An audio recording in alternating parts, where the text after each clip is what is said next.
Welcome to another Topical Perspectives.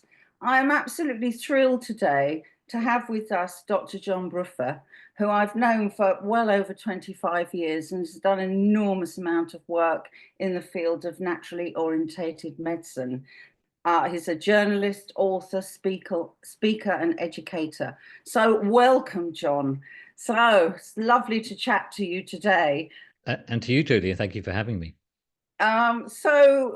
Just for the audience sake, can you just give us a little resume on how you first came into medicine? Yeah, well, I'm not sure exactly how it happened. So there's a little bit of background. Both my parents were doctors. They've Oh, passed now, both my parents, but they were doctors, mainly sort of pediatrics. But they were very sort of low-key doctors. It was not really discussed in the home. I mean, I knew what they did, but it wasn't really discussed. And occasionally, when I was in fact, I was telling my daughter about this recently. When I was very young, in the school holidays, sometimes I'd go with usually my dad to clinics, or we'd go on visits. This is out in sort of Essex, where I grew up.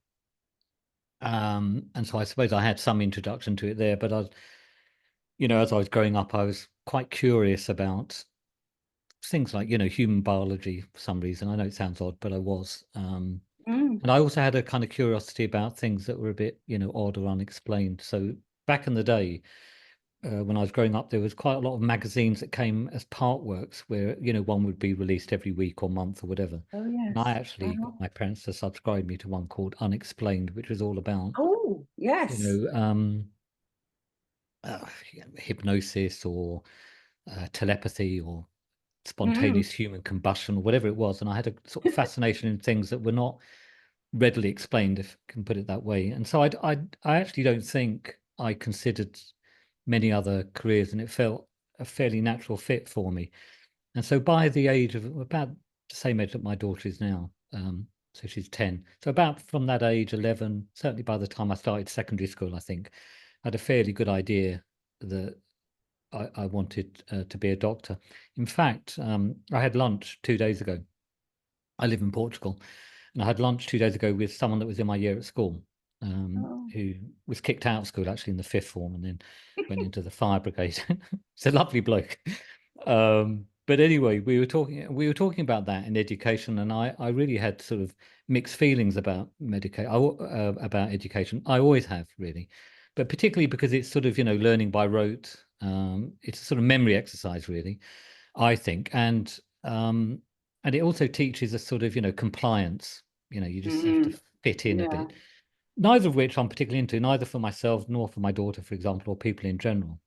And I was saying to Paul said you didn't seem to struggle too much at school, and I said the only difference between you and I, Paul, really, is that I had a particular goal in mind, which was to go to medical school, and because of Yeah. that, I could put up with all the nonsense really and Yeah. learn Latin or economics or whatever it was. I wasn't particularly interested in because I'm just sort of thinking, but I'd sort of need that to get here. And if it wasn't for that, I really have no idea what would have happened to me, quite frankly. So Um, then you must and have gone then, on to university yeah, after that. um, yeah. So I ended up going to what's now called UCL, University Oh, College yes. London. Yes. Medical school was actually UCH to begin with, University College Hospital, but then it sort of became part of the university proper. And anyway, it's now called UCL Medical School, I think, officially. In fact, we had a reunion uh, in the last summer, which was interesting. So I went there. In the middle of that, I did what's called an intercalated BSc in something called biomedical sciences, and then qualified actually in 1990. So I'll do the maths for all of your people. I'm 58. So I qualified in 1990, and then I had a sneaking suspicion all along that I probably wouldn't stay in conventional medicine because I don't know, I just didn't really resonate with it, if I'm going to be perfectly frank. And also, I don't know, my face didn't quite fit. I think it is how I would describe it. So after I qualified, I did my registration, which back in those days was just a year. You had to do a year in hospital medicine as what's called a house officer. It's probably called something else now. And then I had my registration, so I had my General Medical Council number, if you like, and then I was free Yeah. to practice. But what I decided to do is not go into, the conventional system. So I neither wanted to train to be a GP or go into hospital medicine. And I just started to do some locums to think about, well, what do I actually really want to do? And that's really where I had a bit of a change in thinking, because I didn't know anything about natural medicine at that time. I had this curiosity about certain things, but they got completely lost in my medical education, if you like, because I'm now Yeah. learning about, cancer of the liver and, chronic kidney disease. And, so you're not really, you know what I mean? Again, to qualify as a doctor, you have to learn Yeah. to Yeah. the stuff, that you're going to have to regurgitate in the exams. So anyway, after that, I was taking some time off doing locums, thinking about life, the universe, and everything. And I met an elderly patient who actually came for a hernia operation. And I was what we call clerking him in. So I'm taking a medical history, but he didn't have any medical history. This is a guy, by the way, in about his mid-70s, if I remember. He didn't have any medical history. He wasn't on any medications. He'd had no operations. He'd got his hernia Wow. digging his garden, sort of thing.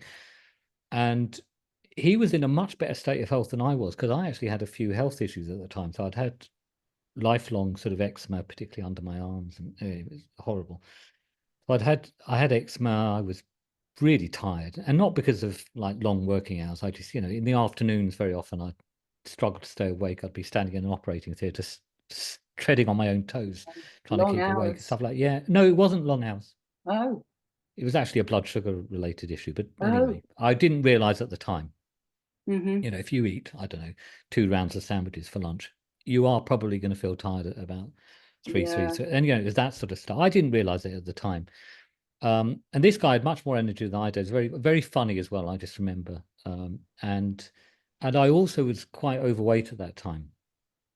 And I remember saying to him, whatever you're on, I'd like some of. And he said, oh, I don't think it's that difficult. So he was talking about, food and being physically active, because he'd cycled to some allotment that he had, and then he'd dig that, whatever. And this is a man in his 70s, remember?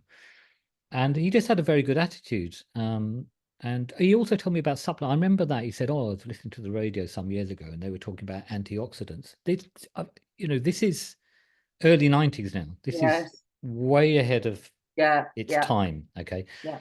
Anyway, so we had this operating list, which we went through in the afternoon. He was one of them. And then we finished the operating list, and I had to go into town. I was doing a locum in Newmarket, so it was like a sort of cottagey hospital. Anyway, I went into town to get an iron, because the doctor's mess didn't have an iron. And so I went to buy myself an iron. And while I was there, I was walking through some sort of arcade, and then there was a Holland and Barrett shop, and outside was, those carousels of books. Yeah. So I just stopped at this carousel, and I looked and I picked up a book on nutrition, bought it. I didn't have anything else to do because I'm stuck in a hospital. I don't know anyone. So I started reading this book, and then a bit of a light bulb went on, if I'm going to be frank. And I thought, wow, this sort of is making some sense. And maybe I can sort out Yeah. maybe some of my own health issues. So I basically tidied up my diet. Not quite as prescribed by the diet, but I took out a lot of rubbish. I cut down on some carbs, basically. I think I stopped drinking milk and whatever. But anyway, all of my health issues sort of just evaporated very quickly, by the way. So Really? the eczema was gone in about a week. I felt, by the way, Wow. I was increasingly energized over the course of a few days or weeks. And I started to lose some weight without sort of, being hungry. And I thought, oh, maybe there's something sort of to this. Mm. So then I started sort of reading more, going on courses or whatever. And then I thought, right, this is what I'll do then. Do you know what I mean? So rather Mm. naively, I started actually in private practice quite soon after that. Naively, I say, because it didn't even occur to me particularly that, normally what happens when people qualify as doctors, if they want to do private practice, they become very established. They work through usually the hospital system. They become a consultant. Mm. That may take 10 years. And then eventually they Yeah. develop a private practice. And I just went, I'll just do that. Great. I'll just go into private, which is what I did. And then subsequently, I started writing. And writing had never been a particular ambition of mine. But to cut a long story short, I decided that I was going to send some articles off to magazines, health magazines. And one of these magazines was actually being, I think, either edited or deputy edited by someone who I was in the same halls of residence with Oh, when I was in wow. my first year at medical school. A guy called Phil Hilton, really good writer, really good journalist, very good editor, Wow. and also grew up, oddly, about a mile from where I grew up, which is in a not very Oh, nice part of Essex. It's just one of those things. So he called me up. There was no email in those days. He called me up and he said, "Can you come in and sort of have a meeting?" So I came in and he said, "Right, what do you want to write about?" I said, "Well, this, that." And he goes, "Fine, fine." He goes, "Here's the rate, get on with it." And so for many years, and this was Men's Health, by the way. So for some years, I wrote for Men's Health. And then I ended up meeting someone called Hazel Courtney. And Hazel Courtney wrote oh, a I remember her. really Yeah, successful column in the Daily Mail. yeah, yeah. We ended up meeting, I forget exactly how. I think we met in Birmingham or something. Anyway, again, this is before email. So to keep contact with people wasn't Yeah. that straightforward in those days. But anyway, somehow we kept some contact. And then one day, I think she called me up and she said, "I'm leaving the Daily Mail and going to Sunday Times. Do you want me to recommend you?" And I went, "Oh, yeah, I'd be delighted." So she did. I was interviewed. I got hired. Don't judge me too harshly on the Daily Mail thing, because they never really interfered with my work. Like with Hazel, they let me write whatever I wanted about natural medicine and whatever. I remember your articles, and they were excellent, I have to say. Um, and so I did that. Then I eventually went to the Observer. And then while this was happening, I had a practice, of course. And then around the mid 90s, I started working, which is my main work now, with corporates, so with organizations who were looking for support in the area of sort of well-being and performance and sustainability. And in the process of all of, along the way, I've written a few books as well. So that's really what happened from a sort of professional Mm. perspective, if you like. And I suppose my interest is quite broad because although natural medicine, I suppose, is my sort of bread and butter and what I've always been still interested in, always growing, always learning. In fact, I was thinking about signing up before we came onto this call. I was thinking about signing up for a day's sort of workshop with some guy in Wakefield. I may be able to get to it, maybe not. It's on, detoxing from, Okay. immunization, that sort of stuff. There's always more to learn, and Yeah. you can never learn too much. But that's my sort of bread and butter. But I also, along the way, have had a great interest in things that are a bit more esoteric, psychology being one of those things, and how that sort of comes into people's experience of life. Obviously, very important, and spirituality even, which is how I think how we Yeah. met Yeah. all those years ago. Whenever that was, I think it was early mid 90s, wasn't it?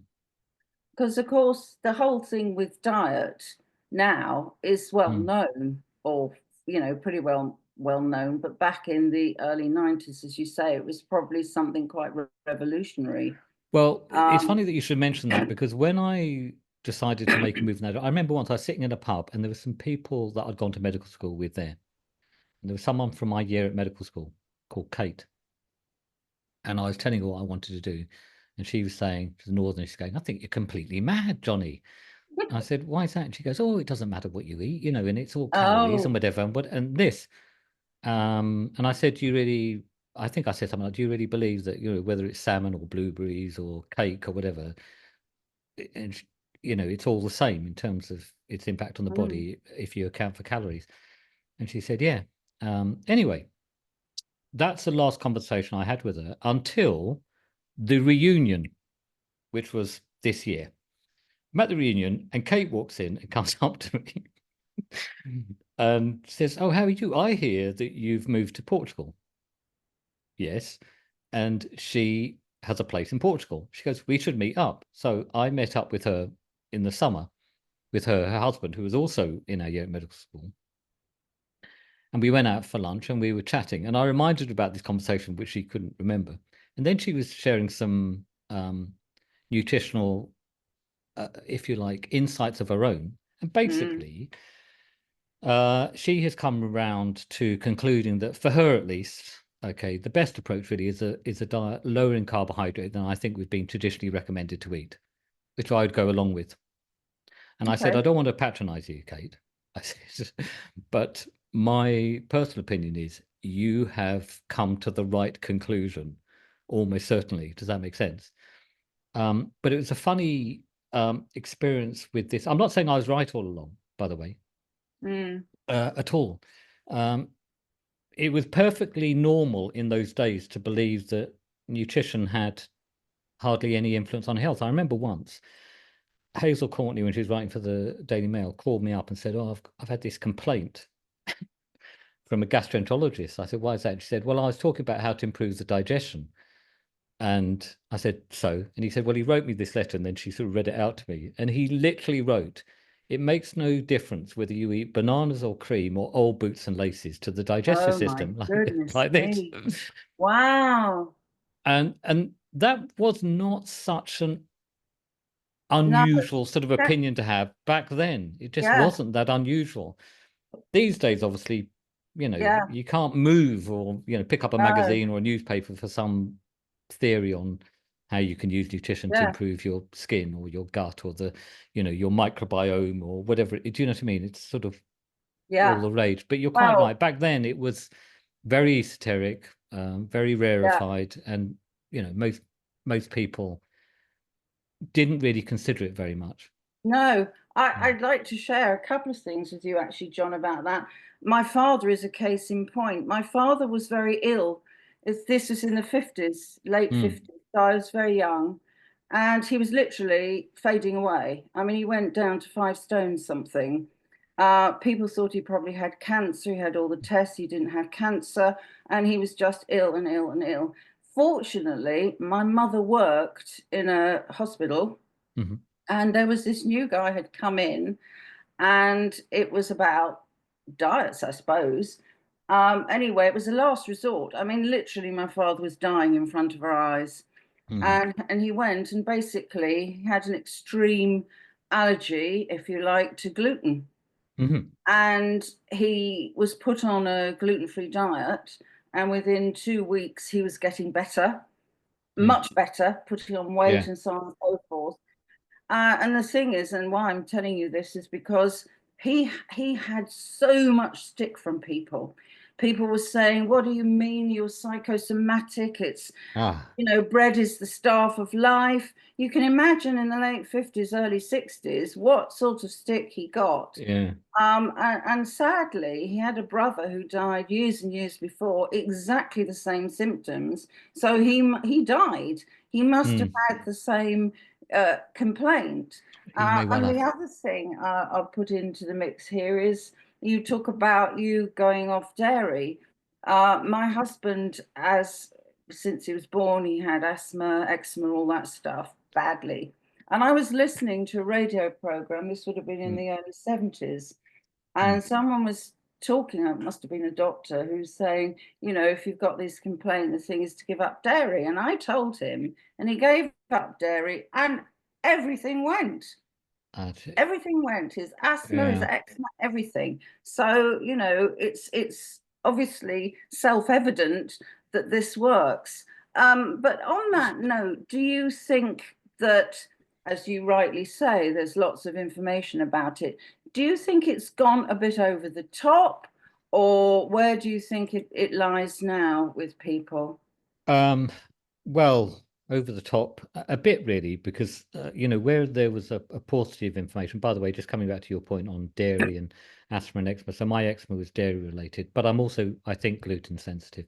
I've never been Mm, tested for celiac, which is a fairly mm, diagnosable condition. But mm. when I eat gluten, you know, I can get Yeah, some you gut feel issues. But bloated really, or what it does, something. it's Yeah, like someone's pulled the plug on my energy. Generally, I mean, I can yeah, tolerate small amounts, but I yeah, wouldn't make bread a staple. And you said, a lot of people view it as the yeah, staff of life, but it really is the stuff of nightmares for some people. It really yeah, is, and it's often undiagnosed, and people are dismissed. And to people like your husband, basically. yeah. Anyway, right. Let's leave that to one side. Has it gone overboard a bit? Because now there's so much information, it can sometimes be difficult for people to Mm, navigate that. And mm, also, some people can become, and this is where there's a potential backfiring of people's interest in nutrition. It can become a bit of a cause of neurosis for people, I would say. yeah, If yeah. they're I've come across that. perpetually stressed about what they're going to eat, when, Yes, how, yes, and has it got this in it, that in it, and whatever. And sometimes that's completely legitimate because someone may have significant reactions to something that can really lay them low for a significant amount of time. And sometimes people have a full-blown allergy. Usually the sensitivities that I would see in practice or have come across, I've had myself, aren't allergy as such. They're more what we call intolerances, but they can have Yes. significant effects on health, but they're not immediate or life-threatening, Yeah. like an allergy might be to Yeah. shellfish or strawberries or whatever. So I can appreciate that some people do need to be very careful. But it can also encourage a sort of neurosis. I don't judge this, but it is one of the potential side effects of having so much nutritional information out there. I Mm. do think there is a way of sort of approaching nutrition that works for the vast majority of people without too much fine tuning, if that makes sense. And that's really to think about eating a diet that more or less resembles the sort of thing that we would have been eating for long periods of our evolution, if you believe in evolution. Not everyone does, but if you go with that as a principle, the Mm. idea of basing the diet on things like meat and fish and eggs and vegetables, a little bit of fruit. Yeah. One thing that I find often people are able to add into the diet as well, on top of all of that, that isn't really an evolutionary food, is certain dairy products. So to give you an example, I've found sheep's and goat's products for people much better tolerated overall Yes. Yes. than cows. There are reasons for this. There's certain proteins in milk, one Yeah. called casein, and the casein in cow's milk is generally of two forms, A1 and A2. A1 tends to be more problematic, whereas A2 is found sort of exclusively in sheep's and goat's products, and for that reason tends to be better tolerated, I've found, just out there. Mm. There's also some Mm. evidence for this. Also, fermented sort of older dairy products, so older cheeses, aged cheeses, are found better than newer cheeses, for example. Oh, really? And Interesting. yogurt, I've found, is generally well tolerated by people because the theory is in the fermentation process, it's sort of partially broken down. And because of Right. that, it sort of breaks up the not so digestible elements within the milk, Yeah. notably things like casein, and therefore makes it more digestible, less problematic, and overall more nutritious, if that Right. makes sense.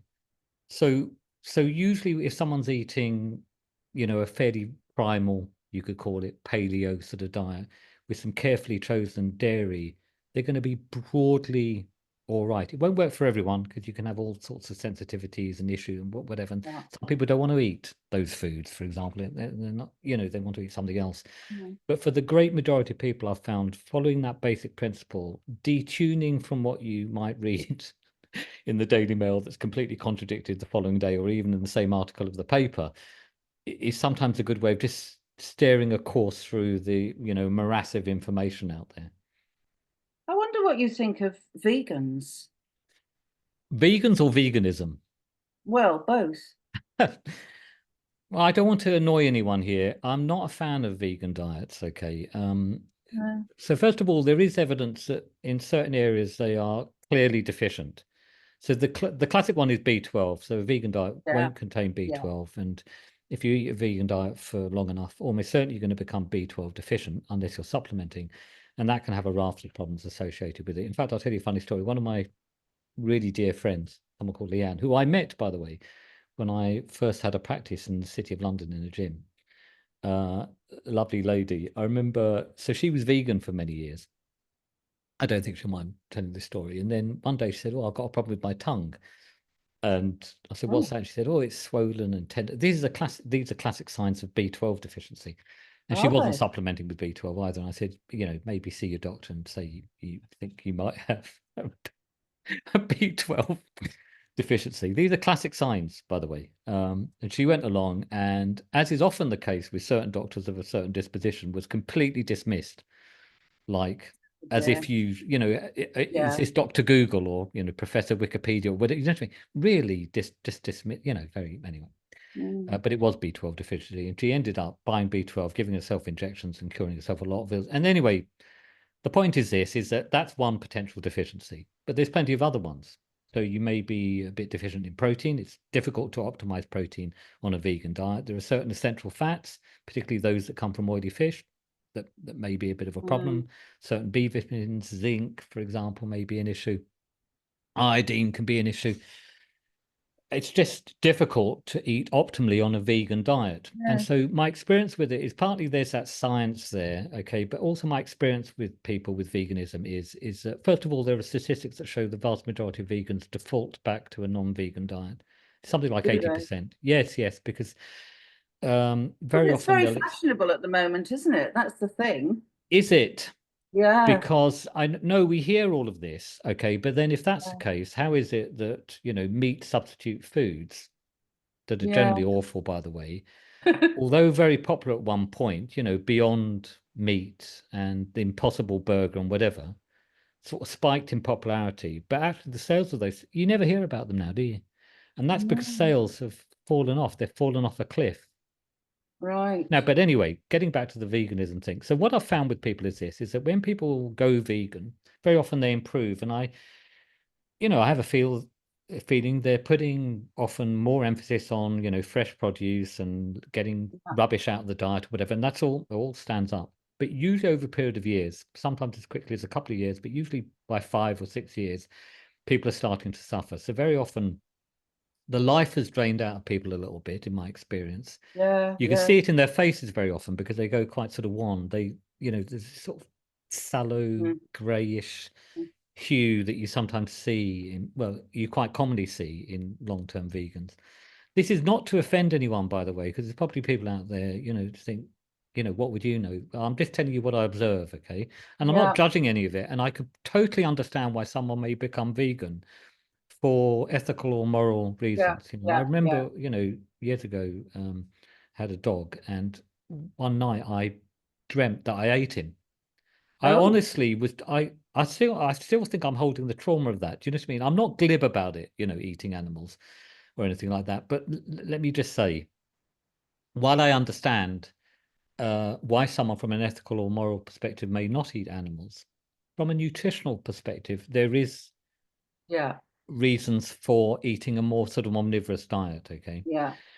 so what I would say is that I don't, from a nutritional health perspective, um, advocate a vegan diet. And if someone is going to eat a vegan diet, my advice, if they didn't ask me, I wouldn't wade in because No. I do have strong opinions, but I don't like enforcing them. And then if someone doesn't ask my opinion or my advice, I don't give No. it. Quite right. You know what I Yeah. mean? I'm Yeah. like, I don't go to dinner parties, but if I did, you wouldn't hear a peep out of me all night until someone said, By the way, what do you think about?" And then, like you've done, you've asked me about I veganism, and just I'm telling wondered you, because, yeah. yeah, I just wondered because I know several people who are vegans, and I know one family, young family, who have made their children vegans.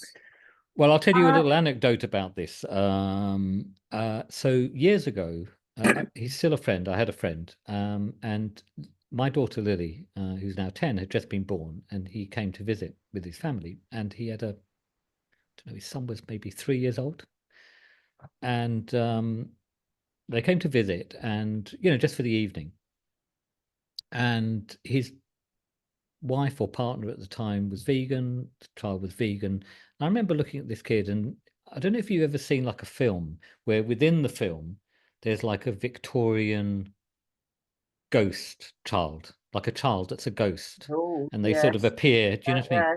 That child looked a bit like that, Oh my almost goodness. translucent. And this is usually, and I don't, by the way, I don't believe there's any sort of willful abuse going on here, but that child looked malnourished. Yeah. Okay. Anyway, that child is no longer vegan, I will tell you, Oh, as is good. often the case. Neither is his mother. Mm, And how can I put it? I don't know. When I hear things like, oh, the school's introducing meatless Monday, whatever, that's the last place probably I'd look for improving, mm, the diet of a child. In fact, I see adequate protein as one of the key things that enables children to yeah, sort of, yeah. develop and fulfill their potential. I, So I it sounds like I'm a rampant, no, no, no. you know, I totally get it because I get in my field, not quite so prevalent now, but certainly a few years ago. there was a very strong feeling from people who, let's say, felt they were on a spiritual path or were on a spiritual path, that they Yeah, must be vegetarian. yeah, And uh, uh, I think, you know, well, of course, everybody has their own thing, and I, like you, I'm not going to, you know, say anything that does away with someone's free will. mm, But I mean, it's nonsense that you can say you're going to be more spiritual if you eat less, or you're a vegetarian, or you're vegan. I just don't think that's right. Um, so, I've come across that in that way. And you mentioned earlier, John, about your interest in psychology and hmm. spirituality. I'd love to hear what you want to say about that. Yeah. So my introduction to, so first of all, I think I've always been sort of interested in psychology. So I remember, I wasn't a particularly nerdy kid, by the way, but I would think quite a lot about people and why they were the way that they were and would respond the way that they would. Yeah, From a very early, this is even before secondary school. This is as quite a yeah, young child. And I think, some of that probably came from my parents, particularly my mother, because my mother was, by the way, this is not a criticism of her. My mother wasn't particularly what you would call intellectual, but she was quite sort of good in the more sort of intuitive, sensitive sort of realm. Do you know what I mean? So she's a very good diagnostician, as was my father, who had a different approach, but her approach was kind of more intuitive. And I'll yeah, tell you a funny yeah. story actually about this. So my parents were both very religious, both very staunch Catholics. I'm not a religious person. I'm not against it. It just never really touched me. But anyway, once I was in Malta with my parents for a family wedding, and I went out with a friend one night, got sort of blind drunk, and woke up in the morning with a sort of searing pain in my eye. And uh, when I went to the bathroom to look at what happened to my eye, there was like a thorn that stuck in my eye. And what had happened is we'd we'd gone out that night, we'd run out of petrol, we'd gone drinking, and we had to walk home. And the quickest way home was through some bushes, basically. This is what I recall from the evening. And I got this. I was so drunk I didn't feel it at the time, but I woke up with this very painful eye. Anyway, that day I was supposed to go to the hospital. There's a hospital in the training hospital in Malta, which is a very good medical school, by the way. It's called St. Luke's. And I had to go there because I was missing some pediatrics while I went to this family wedding. And my parents organized for me to sit in on a pediatrics clinic that morning. But the car's out of petrol and whatever. So when my parents get up, they were probably up before me actually. But anyway, once I got speaking to them, I said, "Do you mind taking me to a petrol station and then take me to the car so I can put petrol in it and then go to the hospital?" And my dad and mother agreed, and off we went. But when we got to the petrol station, my dad said, "Right, you can get the petrol now. Get a can, get the petrol." I said, "I can't open my eye, so I'm sure it'll be fine by the time we get to but would you mind getting the petrol?"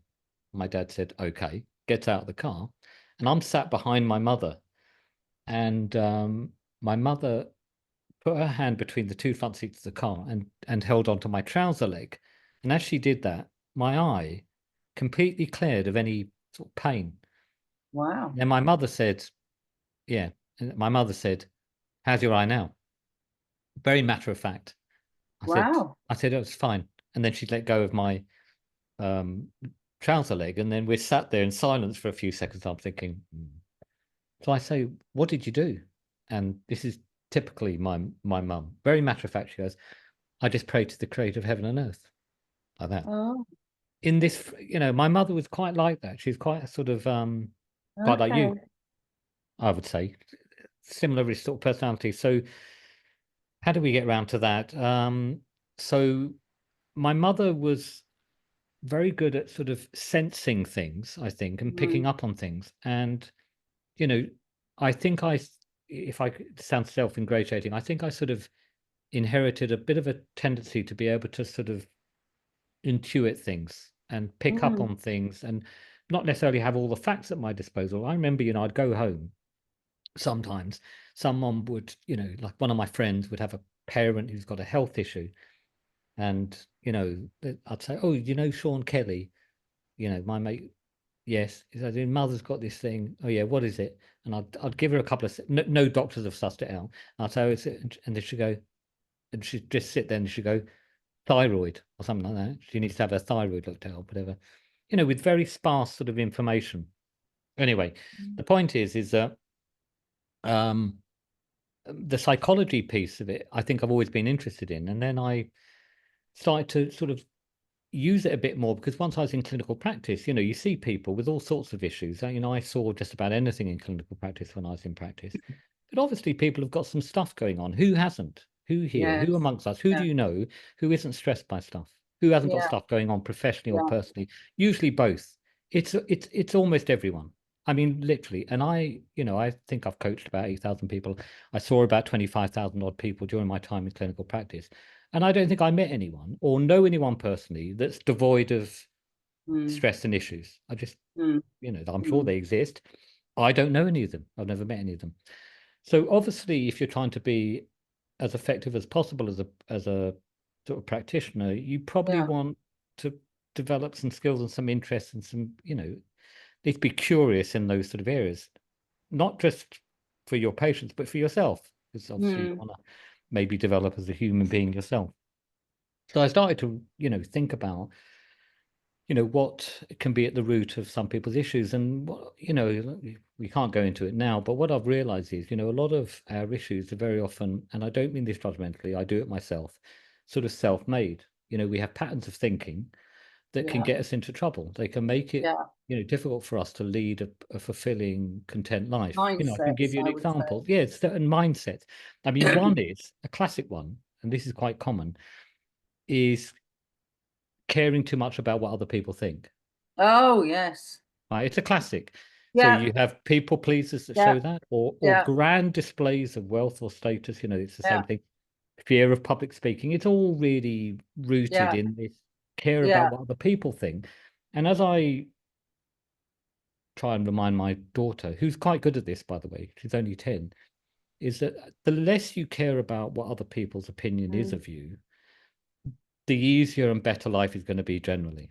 Okay, frankly. It's very interesting that, because I say it quite a lot when people are on the spiritual path. One of the hardest things to come to terms with is not to concern yourself with what other people think.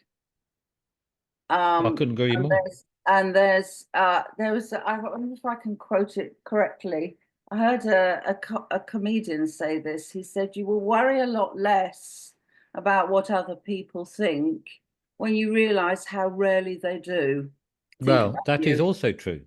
That is also true. I think people think that people think more, about them more than in reality. I heard a quote, I don't know where it comes from.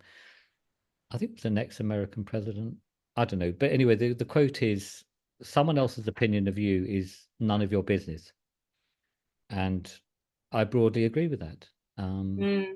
You know, And you can't legislate for other people's feelings, can you? Because it's they've got but their the other thing stuff. about it is you can't control it in any way. No, So don't focus too much on things that you can't control. no, Stop trying to exactly. please everyone Yeah, and so hiding to nothing, exactly. just doesn't So work. So that's one example. where in this would you say you are spiritually, and what are your feelings? And in fact, one of the favorite questions that comes out quite a lot now, what is spirituality? How do you feel about that, John? Well, so I mentioned earlier I'm not religious. Okay, Mm. even though I grew up in a sort of Catholic home, went to mass, sort of had to really, but I'm not anti-religion, by the way. And if someone asks me, for example, something like, do you believe in God? No, but I also don't not believe in God, if that makes sense. It's about one of the only topics I'm very on the fence about, to be honest, because I don't know, and I don't really have a belief. Does that make sense? But I'm open to the idea that there's a God or something much greater than ourselves out there. I'm very open to that. Okay, defined as God in the Christian tradition or Buddha Mm. or Allah. No, I have no idea. But I do believe in the idea that there is something greater than ourselves that we are connected to and can even tap into. And in fact, when I first became interested in sort of spirituality, if you like, I had and still have a friend called Leo who introduced me to some channeled material. But back in those days, it was the odd book, but mainly tapes, sort of cassette tapes, basically. And so the entity is called Bashar. And Bashar, supposedly it's sort of like a sort of alien.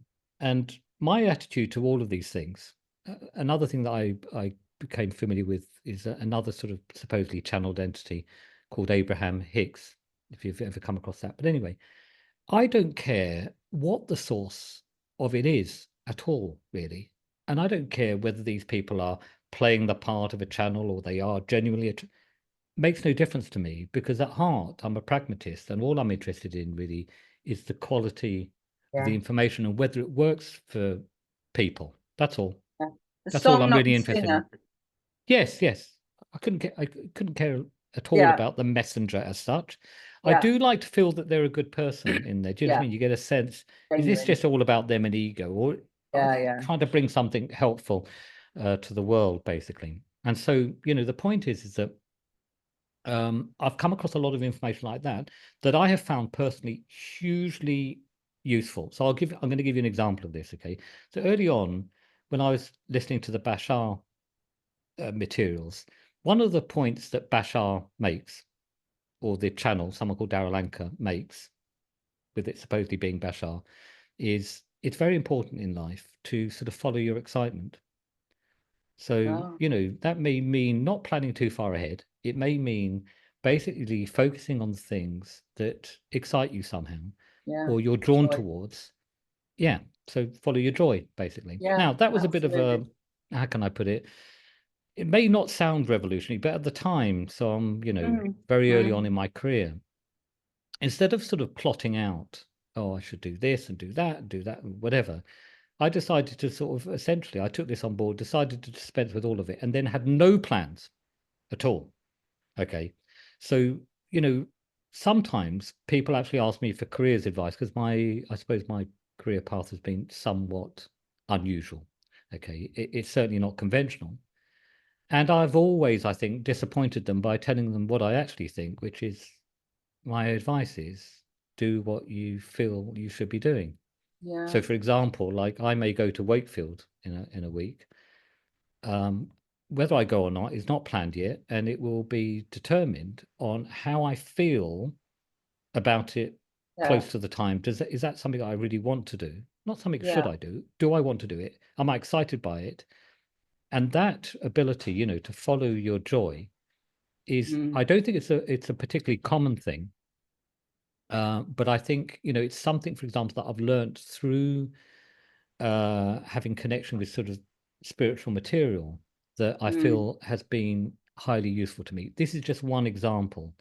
There's plenty Mm. of other examples, but that gives you an example of, how could I put it? It's a sort of practical spirituality. So you come across something that in the spiritual realm that speaks to you on a level that touches you or moves you in a way that allows you to fulfill who you are as a person I rather think it's a, than some yeah. plan.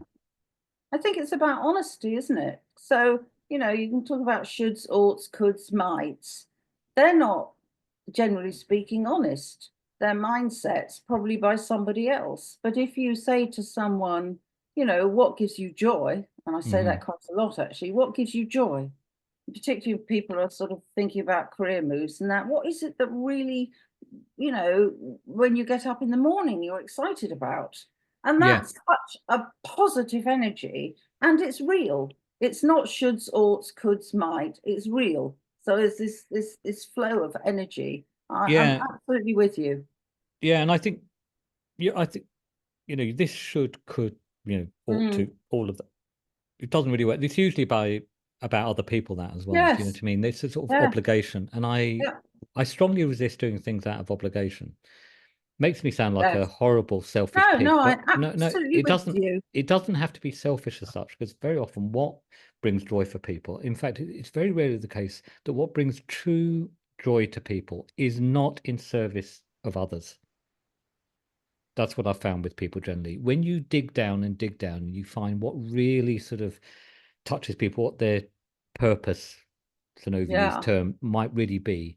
It is usually not selfish and insular and inward looking, and just sort of pleasure related. It is often deeply connected with service of other people. In fact, talking about spirituality, I was talking to my daughter the other day about this.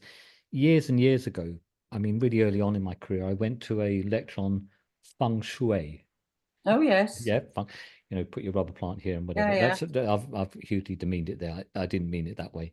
But it was given by a guy who wrote a book on feng shui called William or Bill Spears.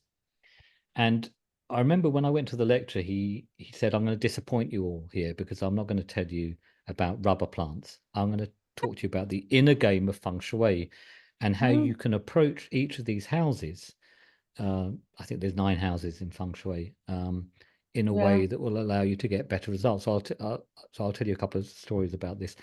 So one of them, and the whole point of telling this story was that he said, in the House of Careers, let me just say this, and I'm paraphrasing. If you think less about what's in it for you and more about what's in it for other people and how you can be of service to people, things will work out a lot better. Energetically, that's a much sort of better flow. I really took that on board, by the way. But the other thing he talked about was, I don't think it's called the House of Parents. It might be elders, okay? But how can I put it? My relationship with my parents, when they were alive, was it's a bit to and fro, to be honest. If I'm frank, I'm a slightly different personality, and I suppose in my own way, I'm a bit, again, it sounds self-ingratiating. I like to think for myself. So when it comes to things like religion, I'm fine if it works for me, but if it doesn't really work, I'm not going to go with it just to sort of please other people. So I think that was a bit of a bone of contention. But anyway, the point is that I had quite an arm's length relationship with my father for many years, particularly around that time, by the way, because I've left medicine without any career to go to, and that probably to him appeared somewhat mad. Anyway, so so he said in the House of Elders, so parents basically, one thing you need to accept if you're thinking about your parents is that they love you. You may not think they do, but they do. And you may think that they've effed up madly in your parenting or whatever, but they did the best that they could. And if you basically take that on board, it can, ease and soften the relationship, whatever. Again, I'm paraphrasing. And I thought, I should probably not give my dad such a hard time. Do you know? I remember walking out, anyway, literally the next day, I'm sat at my desk in my home in North London somewhere, and the phone went. This is in the day before I had a mobile phone, so this is early 90s. Okay, so the phone went, answered it. It's my dad. My dad would only ever call if there was a problem, and a big problem, and not a problem of his, because he wouldn't sort of offload.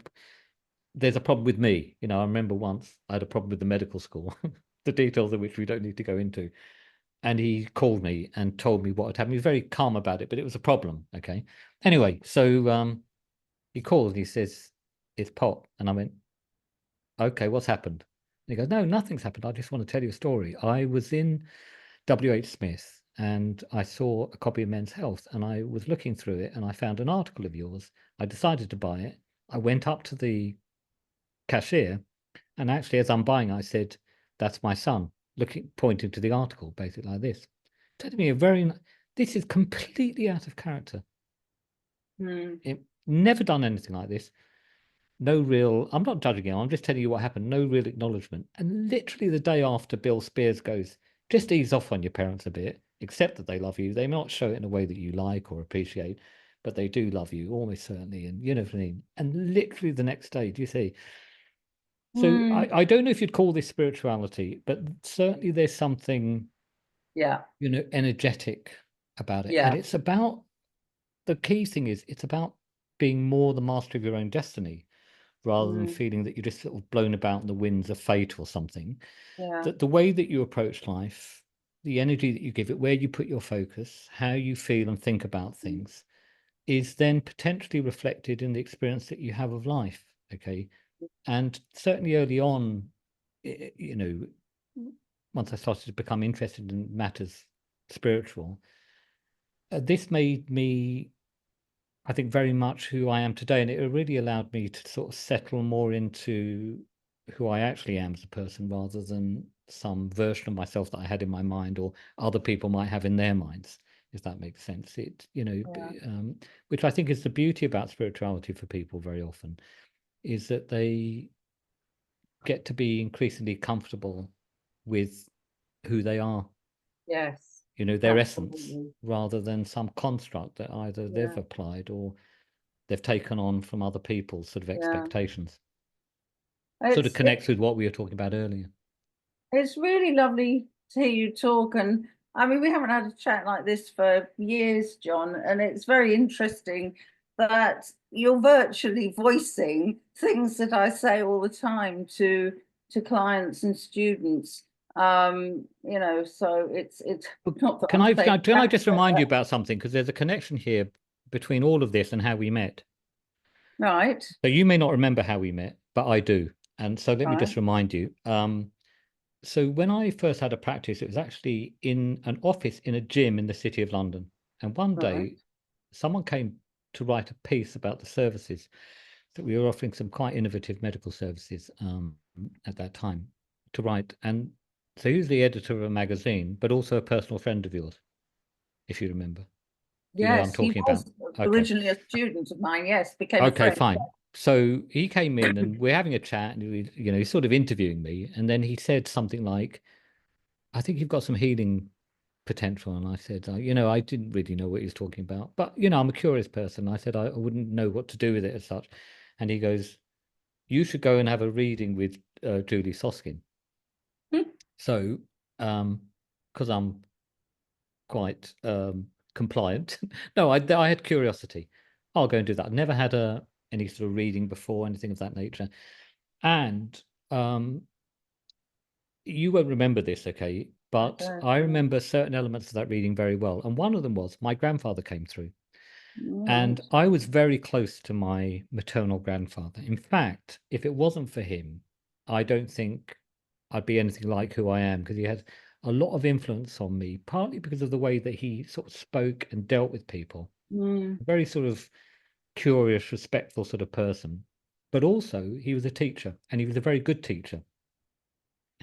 And I thought, and he, there were other kids in my family. I'm one of five, but he would sort of help us with our studies and tutor us and help us with homework and whatever.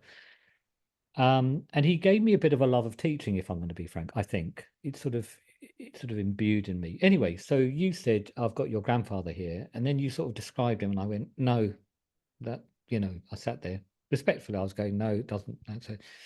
And I said, "No, that doesn't sound like him at all." And you said, "This is your paternal grandfather." And I didn't know my paternal grandfather. I knew what he looked like, but I didn't know him. I don't think I ever met him, in fact. And he had come through on the reading. And Right. he said, "He's got a message for you about your mother." So that's his daughter-in-law. Okay. And the message was more or less the same as the message from Will Spears. You need to kind of lay off a bit this sort of anti-mother or parent mindset that you have, and accept her for who she is, and she's a great woman, and blah, blah, Oh, blah. wow. Anyway, very shortly after that, um, I was living in a place in North London, and my Irish cleaner moved back to Ireland, and I sort of lost a cleaner. And I was seeing my parents at one point, and I mentioned this, um, just making conversation. Yeah, so I can't remember her name now, but anyway, lovely lady. But off she went.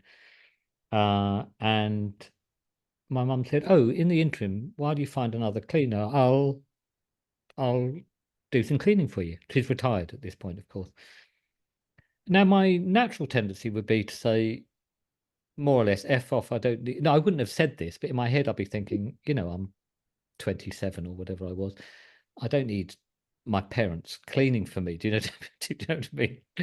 But because of the reading, instead of doing that, I went, "Okay, then, that'd be lovely. Thank you very much." And this went on for years, by the way. For years, my my parents would come round. I would sometimes not even be there because I'd be working, every couple of weeks usually, and do what we called a fairy visit. And a fairy visit would involve, ironing some clothes, cleaning some stuff, tidying the place. And I always remember this distinctly while this was going on. If I was out of the home and I'd come back in, the energy wherever I happened to be living was completely different. Yes, it was mm, tidier, and yes, some clothes were, mm, but the energy mm, was completely different. Like you're walking into, I'm sure you mm. have this experience. You walk into a place and Yeah, you may not be able to describe what it is. You either feel this yeah, is, maybe you've bought properties on this place. And you walk and go, right, this is it. yeah. No, do you not want to see? No, this is it. Mm, Or rather, you walk through a door and go, this is clearly not it. It doesn't. I don't need to see the features. I won't be living there. yeah, I'm not going exactly. in. Do you know what Yeah. I mean? So it was like that. That would be the difference. I'd walk out, I'd come back in, and I'd walk in, and my parents would have gone by this point very often. So, they had keys, obviously, Mm, and I'd walk in, and the whole energy would feel yeah, entirely different. yeah, lovely. And all of that, and a much better relationship. I ended up doing some rebirthing, by the way. I don't know if you're familiar, but it's a form of personal development that involves breathing. And Yeah. anyway, it was pretty hideous. This was on the advice of a good friend of mine, by the way, Leanne, who also was the person, by the way, who was vegan, who was no longer vegan. Going back to that, she also went with me to that lecture on feng shui. But anyway, uh, so all of this basically, came about as a result of meeting Stuart and then having a reading with you, and then approaching things through the advice through you from my paternal grandfather, who I never met, or Bashar or whatever, Mm, just or William Spear or whatever, and then using these approaches and just seeing what their impact has been. And in my case, look, I'm not perfect. I don't no. claim to have it all sussed out. I don't claim not to have stresses. I most certainly do. Um, Mm, but how can I put it? My experience of spirituality and these things, and the spiritual realm, and certain information has had, I would say, a profound influence on my life, both in terms of what I do, but also how I feel about mm, life, the universe, and yeah, everything, if that makes sense. So, yeah. I you think know, I often describe it, um, being spiritual, working with this doesn't stop things that are going to happen to you. It doesn't stop life, mm, with all its bumps in the road. But I say that if you do have this sense, this inner sense, and all the things you've been talking about, John, it's that you've got, instead of having a little reliant Robin, you've got a lovely 4x4, so you can get over yeah, the things that are normal. We're all going to experience things like bereavement, loss, all those things that they're natural in life. And it's not that you don't feel things, but you're able to deal with things in a much more productive way. Um, yes, I think, I mean, we could talk for hours here, but I'm mindful that my computer's coming to its end, and we're going to have to bring this to a lovely end. It's been an absolute joy talking to you. Is there anything you'd like to just give us a little thought before we leave today? oh, I wish you'd given me time to think about that. Uh, do I have a particular thought? I suppose I do in a way. I was talking about sort of mental models and mindsets sometimes that can sort of trip us up a little bit. One of them being, as we talked about, caring too much about what other people think. Yeah, Another one, I think, is actually putting too much focus on the future. right. So Live what, in what I'm the talking about here is, well, it's a couple of things. Sometimes people are just very fearful of the future. Mm, So there's that, you're focused on things that you don't want to happen. And in fact, there's a quote that sort of alludes to this. Mark Twain said, "I'm an old man, have known a great many troubles, but most of them never happened." mm, And many of us can be in a cycle of just constantly worrying yeah, about the yeah, future, and particularly in this day and age. Although I do think things are getting better slowly. I feel there's a bit of a shift, but anyway, yeah. So there's that. Okay. Then the other thing is a lot of people put their happiness off to the future. So it's I'll be happy when. Well, when what? When I get promoted or I have a Oh, certain sum of money yeah, or I retire, whatever, it's all of this sort of stuff. The problem is, and I know you know this, okay, but the only time we actually have is now. If you yeah. want to be happy or content, you have to find it in this moment, or you will never find it. Because Mm, this is the only time we have. Now, that's a bit of a mind bender, but when you think about that, what it means is that many individuals could do with focusing a bit more in the present moment. Okay. The problem is that many of us, I think, have been conditioned to feel we need something or we lack something and if we get it, then we're going to be happy, which is a fundamental issue. But very often, I think, if we spend a bit more time thinking about what we have rather than what we haven't mm, got, it is very helpful to us. Okay. So this is partly about gratitude, I would say, and yeah, being, appreciative of what you have. And it's I think there's some Buddhist tradition in this, where, the idea is that you want what you have rather than going about having what you want, if that makes yeah, sense. lovely. So I think, one simple thing that I think many of us can do that can make a huge difference to our experience of life is to spend at least a portion of the day, even for just a couple of minutes, thinking about the things that we appreciate and are grateful for. And I don't want to give people advice. It's only because you put me on the spot and said, do you have a parting thought? It's not something I would just launch into at a dinner party. Not that I go to dinner parties, as I mentioned, but it's not something I would launch into. But you've put me on the spot, and I would say that it's Mm, quite good, I think, for people very often to get into a sort of a daily practice. So you can write it, you can have it in your head, but it's better generally to write these things down. I've found with people. In my case, mm, I use an app which also allows the uploading of photos, and I like photos. So I'll jot some things down that occurred in the day or things in the morning that mm, I just appreciate about my life. And that very often can reset people's thinking a bit because now they're looking for what's good in life. yeah, They're not looking for problems. Their mindset is more about what is good about life. yeah, And it can actually, I think, and I think it has done with me, rewire one's approach to life a little bit yeah. so that you're a bit more, to use another expression, a bit more glass half full than half empty. So your circumstances don't change. That's the key thing. Mm, It's where your focus goes yeah, is what has changed. yeah. And the more basically, look, this may be difficult to hear for someone who's profoundly depressed, but I do think happiness or contentment or fulfillment is something that can be learned. Mm, But there are certain sort of mental techniques and tools that can assist that process, basically. And gratitude, I think, is, if not the most powerful, one of the most powerful tools that we have in our sort of armory for that.